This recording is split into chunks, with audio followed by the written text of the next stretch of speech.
Hello students. तो आज हम लेके आए हैं ट्वेल्थ क्लास का फिज़िक्स का पेपर है। ये देखिए, आप देख सकते हो ट्वेल्थ क्लास का फिज़िक्स का पेपर। तो इसमें आप देख सकते हो सेक्शन ए है जिसमें 1 मार्क्स के क्वेश्चन है। सेक्शन बी में आपको 2 मार्क्स के क्वेश्चन मिलेंगे, जैसे कि 6 to 13 तक ये सभी 2 मार्क्स के क्वेश्चन हैं। और सेक्शन बी के बाद आपको मिलेगा सेक्शन सी, जिसमें 3 मार्क्स के क्वेश्चन है, 14, 15 एंड 16, जिसमें इंटरनल चॉइस है। और ऐसे ही डी सेक्शन में आपको मिलने वाले हैं 5 मार्क्स का एक क्वेश्चन। तो जल्दी से हम इसका सोल्यूशन देख लेते हैं। जैसे कि फर्स्ट क्वेश्चन है, why sun appears reddish during the sunrise और सनसेट। तो इसका आंसर आप देख सकते हो स्क्रीन पे, यहाँ पे फिगर भी बनाई हुई है।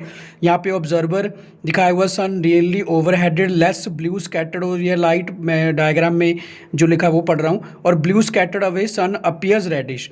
जो ब्लू कलर है वो स्कैटर ज़्यादा हो जाता है, इसलिए हमको जो सन में जो 7 कलर्स होते हैं उसमें ब्लू कलर हमको विजिबल नहीं होता। We know that the shorter wavelength are associated more strongly than the longer wavelength of light. इसलिए जो हमको जो सन है वो रेडिश कलर का दिखाई देता है, ना कि ब्लू कलर का। तो ये 10th में भी था हमको क्वेश्चन, और 12th में भी फिर से रिपीट हो चुका है।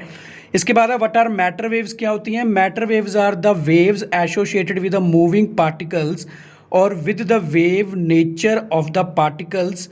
Matter waves are also known as a de Broglie waves. Matter waves जो होती हैं जिसमें मूविंग पार्टिकल होता है, और या वेव होती है जिसमें दोनों नेचर होते हैं, उनको हम जो है मैटर वेव्स बोल देते हैं। डी ब्रॉगली इक्वेशंस हमको मैटर वेव के बिहेवियर के बारे में बताती है। The wavelength of matter waves vary inversely with the linear momentum. जो मैटर वेव्स है उसकी वेवलेंथ है जो वो inversely proportional to the linear momentum की होती है। तो इसकी डेरिवेशन भी हमारे सिलेबस में है।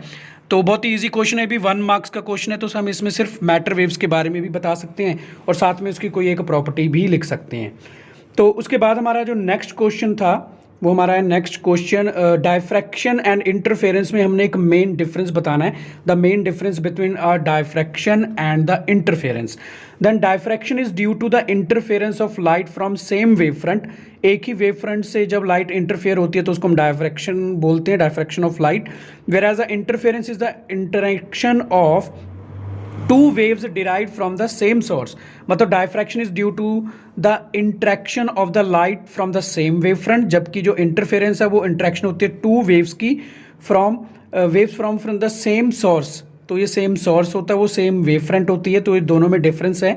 और 12th क्लास का ये सबसे इंपॉर्टेंट टॉपिक है, डायफ्रैक्शन एंड इंटरफेरेंस, जो कि आपको ऑप्टिक्स में देखने को मिलता है। इसके अलावा रिफ्लेक्शन ऑफ लाइट भी आपको उसमें है, हमारे सिलेबस में रिफ्लेक्शन और रिफ्रैक्शन भी है, बट ये इंटरफेरेंस और डायफ्रैक्शन सबसे ज़्यादा इंपॉर्टेंट है। इसके टॉपिक आपने सभी जो है मार्क्स वाले में तैयार कर लेने हैं। उसके बाद हमारा जो नेक्स्ट क्वेश्चन है 1 मार्क का, व्हाट आर आइसोबार्स, और हम इसकी एग्जाम्पल बतानी है। आइसोबार्स क्या होते हैं? The atoms of different elements which have the same mass number A but differ in their atomic number Z are called isobars. मतलब आइसोबार्स होते हैं जिनका वो वाले एलिमेंट, दो डिफरेंट एलिमेंट जिनका मास नंबर सेम हो बट जो उनका एटॉमिक नंबर है वो डिफरेंट हो। ये भी काफ़ी इजी क्वेश्चन है, ये 10th के लेवल या 9th के लेवल से पूछा गया क्वेश्चन है। तो इसकी एग्जाम्पल हमारे पास सोडियम है, 11 एटॉमिक नंबर है, 23 उसका मास नंबर है। मैग्नीशियम 12 जिसका एटॉमिक नंबर है, 23 मास नंबर है। तो इसमें मास नंबर सेम है सोडियम एंड मैग्नीशियम का, बट इसमें जो एटॉमिक नंबर है वो डिफरेंट है। तो आप देख सकते हो यहाँ पे हमने इसकी एग्जांपल दे रखी है। ये आइसोटोप्स भी आपने पढ़े हुए हैं, उससे जस्ट ये मतलब कि थोड़ा डिफरेंट होता है। तो इसमें एग्जांपल में आपने सोडियम और मैग्नीशियम के अलावा आप कोई और एग्जांपल भी दे सकते हो, same atomic number but different, same mass number and different atomic number.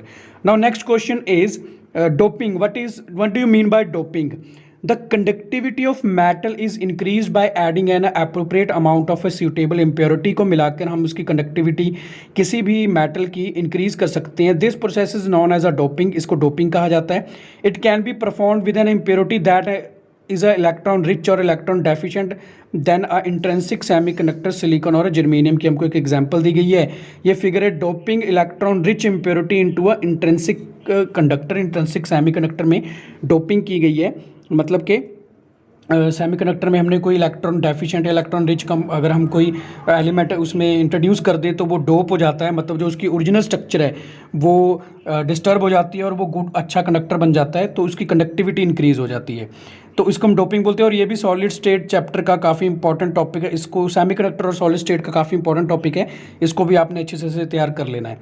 तो स्टूडेंट्स अभी फ़िलहाल हमने 1 मार्क के क्वेश्चन ही अपने इस वीडियो में अपलोड किए हैं। इसके बाद हम सेक्शन बी यानी 2 एंड 3 मार्क्स के क्वेश्चन भी जल्दी ही इसमें अपलोड करेंगे और इसके अलावा और भी हमारे पास सैम्पल पेपर है वो केमिस्ट्री और मैथमेटिक्स के, वो भी हम अपने चैनल पे करेंगे। हमारे टेलीग्राम चैनल को ज्वाइन कर लीजिए, लिंक आपको डिस्क्रिप्शन में मिल जाएगा। Okay students, all the best, take care and bye.